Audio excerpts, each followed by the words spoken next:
Doctor Abeera, how is your husband? How supportive he is? Of course he is. تبھی آج آپ یہاں بیٹھی ہوئے, لیکن I would like to know about it. ایسے اچھے انسان کے بارے میں بات کرنی چاہیے. ہاں بالکل کرنی چاہیے.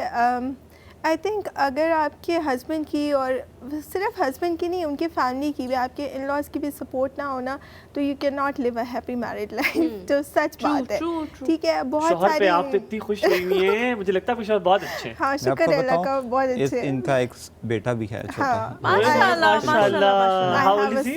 He is 2 years old. 2 years old. تو وہ جو پورا میرا ٹائم تھا شادی کے بعد والا, اور پھر پریگنینسی والا, اور پھر ڈلیوری کے بعد والا, جو پورے میری بلیڈنگ والے مسئلے تھے, اس میں ہی واز دیئر. اور ہر طرح سے اٹس ناٹ اباؤٹ اونلی کہ انہوں نے مجھے ٹریٹمنٹ میں سپورٹ کیا, he supported me in everything. اور اب یہ جو میں سارا کام کر رہی ہوتی ہوں, یا میں جاب بھی کر رہی ہوں اور ساتھ میں یہ والا کام بھی کر رہی ہوں, تو اس میں کبھی مجھے یہ نہیں کہا کہ اچھا تم گھر بیٹھ جاؤ یا تم یہ نہ کرو. تو آپ کے ہسبینڈ کو کیوں, why is he so supportive? What do you think? What can be behind it?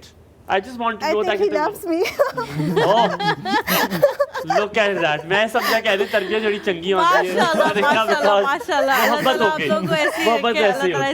اچھا اب تھوڑا سا اس کنورسیشن کو نا تھوڑا اس طرح بھی کرتے ہیں. ہم نے ٹریٹمنٹس کے حوالے سے بات کر لی, ہم نے کہ کس طرح ڈائگنوسس کرنا ہے اس کے حوالے سے بات کر لی. اب ایک بندے کا ڈائگنوز ہو چکا ہے, ٹھیک ہے, ایک خاتون ہے جن کا ڈائگنوز ہو چکا ہے کہ ان کو یہ مسئلہ ہے.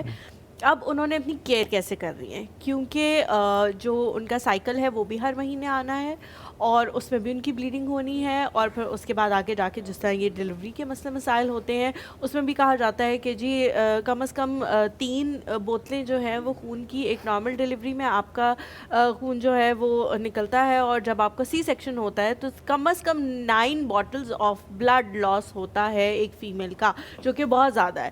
تو اس میں اس نے اپنا خیال کیسے رکھنا ہے, یا اس کے ارد گرد جو لوگ ہیں, جس طرح ماشاء اللہ آپ کی فیملی ہے, آپ کے ہسبینڈ ہے, انہوں نے اس لڑکی کا خیال کس طرح سے رکھنا؟ اچھا اس میں یہ ہوتا ہے کہ کیونکہ یہ پیشنٹ شروع اگر ڈائگنوز خیر نہیں بھی ہوتے ہیں, تو میں بتا دیتی ہوں جنرل سے ٹریٹمنٹ جو آپ گھر پہ بھی کر سکتے ہیں. اگر آپ کا کوئی گم بلیڈ ہو رہا ہے, آپ کا نوز بلیڈ ہو رہا ہے, تو اس میں ایک سمپل میڈیسن آتی ہے جس کو ہم کہتے ہیں ٹرانزمین, ٹرانزیمک ایسڈ ہوتا ہے. وہ basically that helps in clotting. وہ کیپسول فارم میں آتا ہے, اور وہ ہم دیتے ہیں 500 mg والی اس کی جو کیپسولز آتے ہیں, وہ ہم 2 TDS دیتے ہیں, یا 1 QID یعنی 4 times a day دیتے ہیں.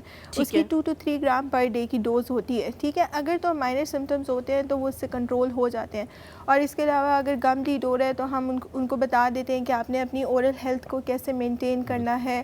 نوز بلیڈ ہو رہا ہے تو اس میں کیا کرنا ہے, بیسک یہ چیزیں ہم ان کو بتاتے ہیں. اور جوائنٹ بلیڈ جو ہوتا ہے, جو لڑکوں میں زیادہ کامن ہوتا ہے, فیمیلس میں بھی ہوتا ہے بٹ کمپیریٹیولی ویری لیس, لڑکوں میں زیادہ کامن ہوتا ہے. تو اس میں ہم کہہ دیتے ہیں کہ اس کو ہم کہتے ہیں رائس تھیراپی. اس میں ہم لوگ کر رہے ہوتے ہیں کہ اس کو ایک تو ریسٹ کرنا ہوتا ہے, آئسنگ کرنی ہوتی ہے. یہ بہت امپورٹنٹ بات ہے, کیونکہ اگر پتہ نہیں ہوتا اور آپ کا ایک جوڑا سوج رہا ہے بلیڈنگ کی وجہ سے, اور آپ اس کے اوپر آئسنگ کی جگہ گرم ٹکور کر دیتے ہیں, تو بیسیکلی وہ فائدے کی جگہ نقصان دے رہا ہوتا ہے. تو icing is very important because it helps compressing the blood vessels, اور وہ بلیڈ کو کنٹرول کرنے میں ہیلپ کرتا ہے.